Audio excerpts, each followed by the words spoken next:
Hi అండి, నమస్తే. Welcome to our channel. ఈ రోజుటి వీడియోలో బ్యాచిలర్ స్టైల్ చికెన్ కర్రీని ఎలా చేసుకోవాలో చూపించేస్తాను. ఈ చికెన్ కర్రీని ఎవరైనా చాలా ఈజీగా చేసేయచ్చు. చాలా టేస్ట్గా ఉంటుంది. అన్నం, చపాతీ, రోటీ దేనిపైకైనా చాలా టేస్ట్గా ఉంటుంది. ఎలా చేసుకోవాలో చూపించేస్తాను. ఇప్పుడైతే నేనైతే 800 గ్రామ్స్ వరకు చికెన్ని తీసుకొని ఉప్పు, నిమ్మకాయ వేసి మంచిగా కడిగేసుకున్నా. ఇలా చికెన్ని నీట్గా కడిగేయడం వలన నీచు వాసన లేకుండా ఉంటుంది. ఇప్పుడు దీంట్లోకి స్పైసెస్ని యాడ్ చేసుకోవాలి. 1.5 కప్పు ధనియా పౌడర్, కారానికి తగినంత కారం, టేస్ట్కి తగినంత ఉప్పు, 1/2 టీ స్పూన్ పసుపు, 1 టీ స్పూన్ నిండుగా అల్లం వెల్లిపాయ పేస్ట్, కొంచెం ఆయిల్ని వేసుకొని మసాలా దినుసులను ముక్కల్ని మంచిగా పట్టించాలి.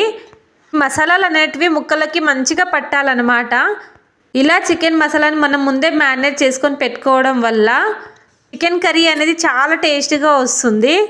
మీరు ఒకసారి చికెన్ కర్రీ చేసేటప్పుడు ఇలా ట్రై చేయండి. చికెన్ని ముందే ఒక 1/2 అవర్ ముందు మ్యారినేట్ చేసుకొని పక్కన పెట్టేసుకోవాలి. ఒక 1/2 అవర్ తర్వాత మనం ప్రాసెస్ని స్టార్ట్ చేసేసుకోవాలి. ఇప్పుడు ఒక మిక్సీ జార్ని తీసుకొని ఇందులోకి 2 చిన్న టమాటాలను ముక్కలుగా కట్ చేసుకొని వేసుకోవాలి. 4-5 జీడిపప్పుల్ని వేసుకోండి.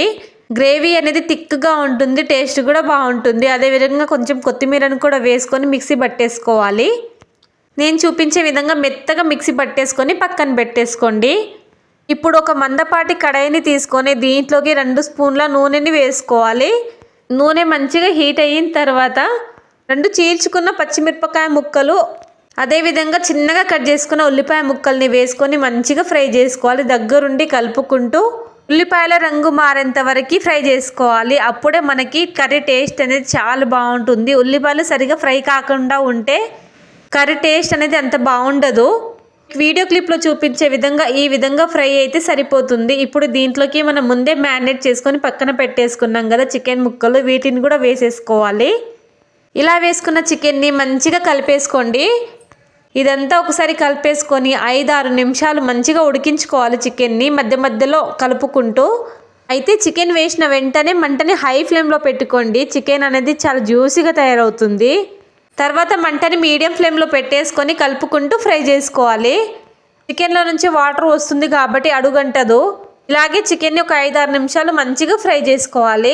మీరు ఒకసారి చికెన్ ఈ విధంగా ట్రై చేయండి. టేస్ట్ అయితే చాలా బాగుంటుంది. మళ్ళీ ఎప్పుడైనా చేసుకున్నా ఇదే విధంగా చేసుకుంటారు, అంత బాగుంటుంది.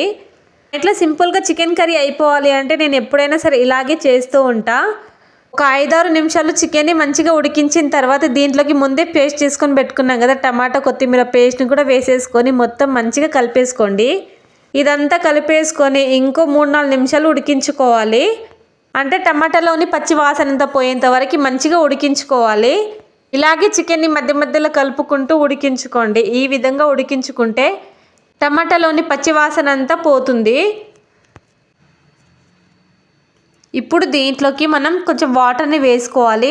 వాటర్ అయితే మీ కన్సిస్టెన్సీకి తగ్గట్టు వేసుకోవచ్చు. అసలు వాటర్ వేసుకోకుండా చేసుకోవాలి అనుకున్నా కూడా చేసుకోవచ్చు. నేనైతే కొంచెం వాటర్ని తీసుకుంటున్నా కొంచెం గ్రేవీ ఉండడానికి. ఇంత కన్సిస్టెన్సీ ఉంటే సరిపోతుంది. ఇదంతా ఉడికిన తర్వాత ఇంకాస్త దగ్గర పడుతుంది కాబట్టి ఇప్పుడు చికెన్ ముక్కలు మెత్తగా ఉడికేంత వరకు ఒక 6-7 నిమిషాలు ఉడికించుకోండి. ఇలా ఉడికించుకుంటే సరే మనకు చికెన్ కర్రీ అనేది మంచిగా ఉడికిపోతుంది, చాలా టేస్ట్గా ఉంటుంది. ఒకవేళ ఉప్పు తగ్గింది అనుకుంటే దీంట్లోకి ఉప్పు కూడా వేసుకోవచ్చు. దీంట్లోకి కొంచెమే గరం మసాలాను వేస్తున్నా. నేను ఇంట్లో ప్రిపేర్ చేసుకున్నది కొంచెం ఘాట్ ఎక్కువగానే ఉంటుంది కాబట్టి కొంచెమే వేసుకున్నా. అండ్ లాస్ట్లో కొంచెం కొత్తిమీరను కూడా వేసేసుకొని సర్వ్ చేసుకుంటే సరిపోతుంది. వేడి వేడిగా చాలా బాగుంటుంది. మీకు వీడియో నచ్చితే లైక్ చేసుకోండి.